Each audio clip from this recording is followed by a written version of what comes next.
Situated in the northwest plateau of Sichuan province, there's a place named Huanglong Valley, where it has snow-capped mountains as that in Canada, primitive forests as that in Colorado, a Grand Canyon as that in Wyoming, and travertine ponds as that in Yellowstone.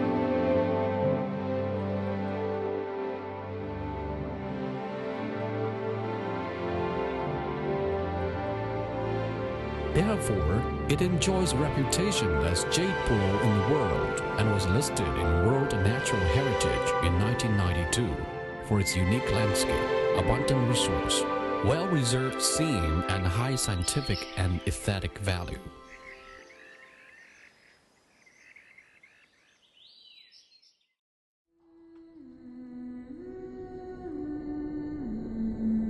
Located on the plateau with an altitude over 3,000 meters above the sea level, Huanglong Valley has clear relics of widely developed Quaternary glacier, among which is Shibaoding Peak, the easternmost contemporary glacier reserve.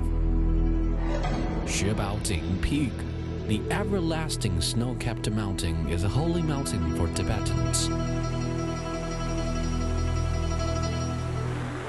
And its snow water is the source for the formation of dazzling travertine landscape of Huanglong Valley.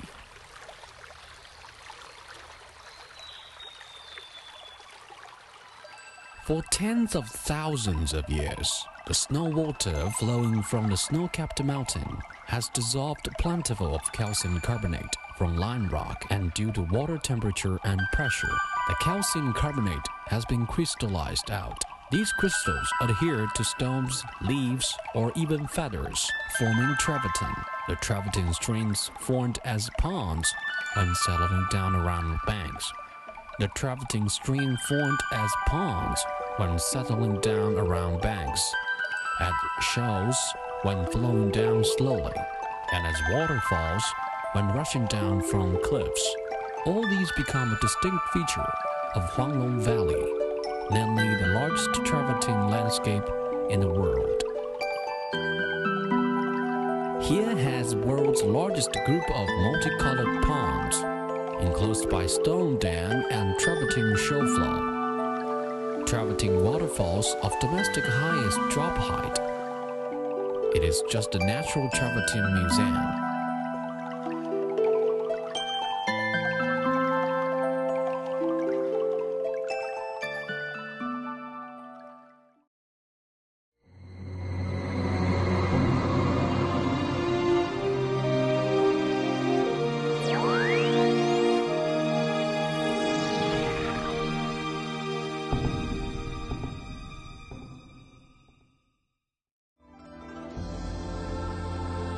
The most centralized travertine landscape is located in Huanglong Valley. This light yellow superficial travertine deposit of 3.6 km long is a karst landscape characterized by world's largest in size, most complete in structures, and most unique in shape, which is just like a huge golden dragon. According to Chinese legend, in primeval times, after helping the hero Da Yu successfully control floods, the yellow dragon came here to practice austerities and became a Taoist immortal, called as Huanglong Zhenren by later people.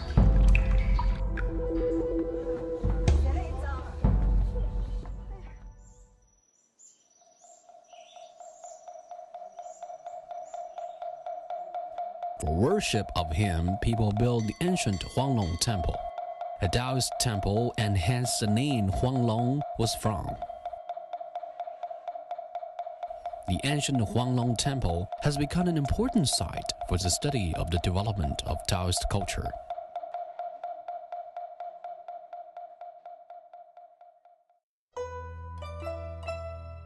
When he became a Taoist immortal and went to heaven, Huanglong Zhenren left colorful waters to his people. The multicolored pool behind the Huanglong Temple may be the treasure bestowed by him.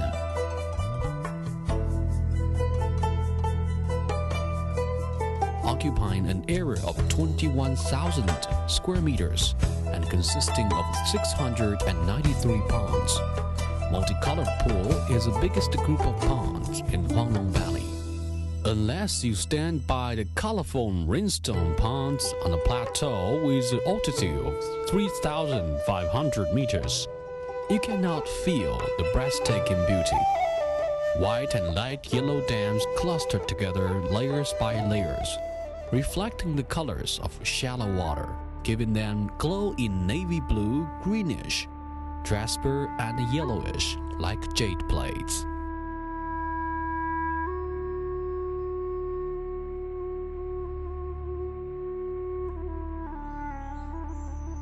In Chinese legend, Queen Mother in Heaven so envied the magic multicolored pool on earth that decided to take it to heaven. To keep the jade pool under heaven, Da Mei, the daughter of the god of Xuebaoding Peak, took 5 pearls from her father's holy rod to turn them into multicolored pools and made Queen Mother take them instead. Thus, the real multicolored pool is left on earth. Being too tired, Da Mei became a sleeping beauty lying aside the pool. In the multicolored pool, there were 2 stone pagodas and houses, most part of which are submerged by travertine, only with the points of the pagodas and the roofs of the houses above the blue water seem hoary and mysterious. According to the research, they were built in Ming Dynasty over 600 years from now.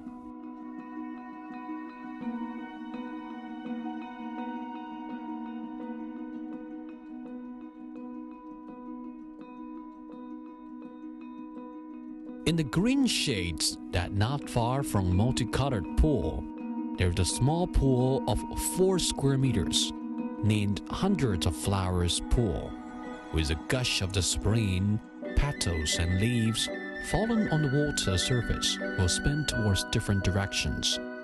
It is said young men and women always came here to augur their love. If the leaves they thrown to the water are spinning together, they would be a happy couple.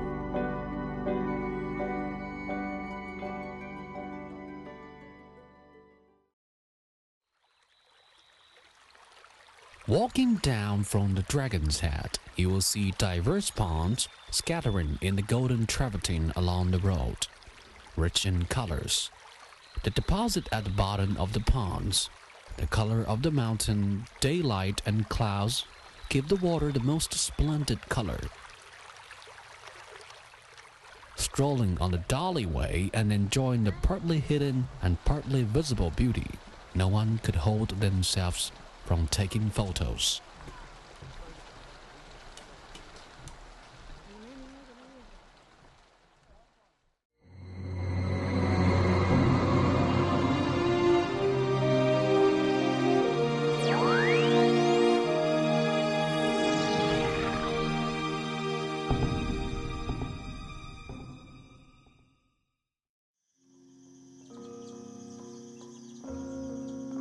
In Huanglong Valley, not only various scenic beauties outshine each other, but different religions exist in harmony for a long time. More than 700 meters from Huanglong Temple, a Taoist temple for worship of Huanglong Zhenren, there is a Huanglong Middle Temple, a Buddhism temple. As time goes by, we can see Kuan Yin Hall only now. However, believers still hold it in full reverence.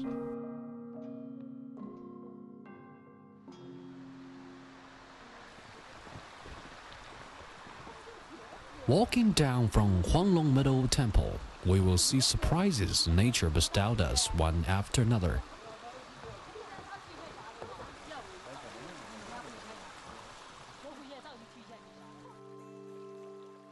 Glamorous pools, the grandest and most colorful open travertine pools in the world, are shining their beauty in the sunlight. They're just like colored scales of the yellow dragon, making it so graceful and vivid.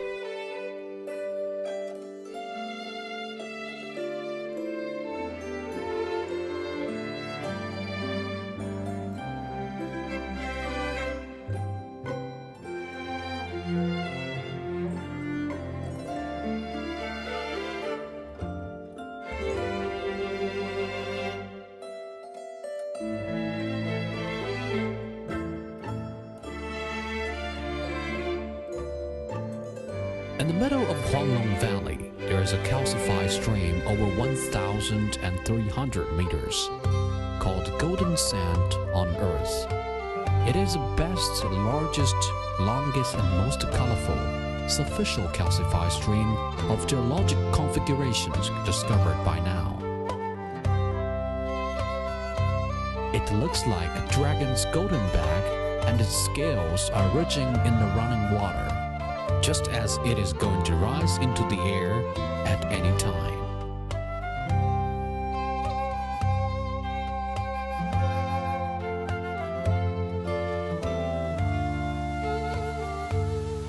Of course, there are waterfalls formed by travertine collapse. The travertine stream flowing down from golden sand on Earth collapsed suddenly here and formed Body Rinsing Grotto, the longest travertine collapse wall in the world by now. Water streams are rushing down over dams and forming a waterfall before the wall. There is a small cave in the wall, which is said to be the place that holy men rinsed their bodies, and hence the name was from. Here is also one of the holy land of Bangpo believers.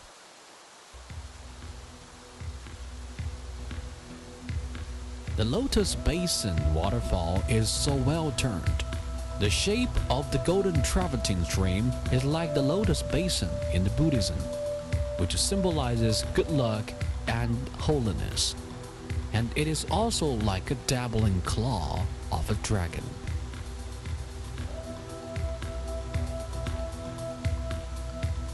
Here is the Golden Flying Waterfall. The waterfall seems to force its way through the dense forest and falls down in cascades to form tens of trapezoidal falls. The cliff backing the waterfall is formed by the golden travertine deposit that fallen down from heights. It seems the so-called waterfall is not a waterfall but solidified travertine fall.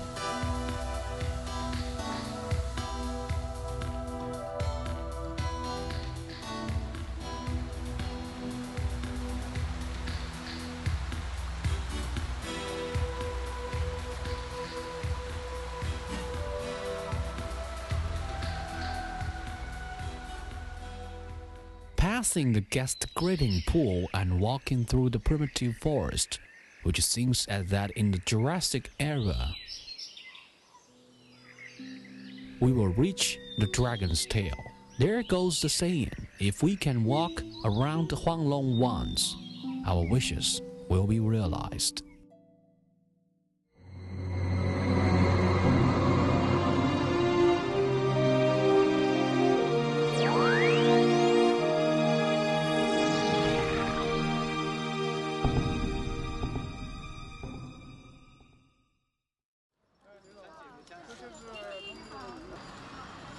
Huanglong has more than natural beauty.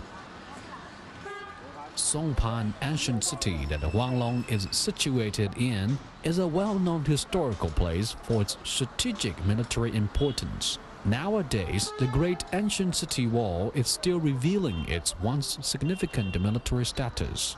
It is said the 15Zhang city gate is the thickest in the world. The city witnessed the different ethnics blending together. More than 1,000 years ago, Song Chang-Ganpu, the king of the Tibet, married Princess Wen Cheng of Tang Dynasty here. From then on, Tibet and Tang Dynasty lived in peace with each other for a long time and set an example of conciliation of different ethnics.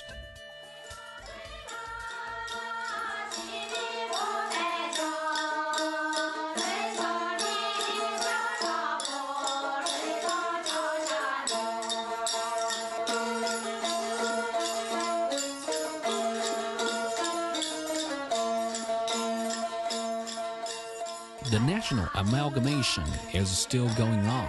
In Songpan ancient city lives nationalities of Han, Hui, Qiang, and Tibetans. There we can see not only classic architectures of Han nationality, but wooden houses built by Tibetans, watchtower houses by Qiang nationality, and mosques of Bai nationality.